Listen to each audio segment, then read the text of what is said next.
ប់អើថាអូនហើយថែមទាំងស្មាត់សិនចា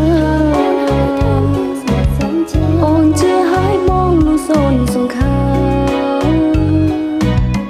ជឿថាស្នេហ៍យើងរីស្រស់ពោពុំ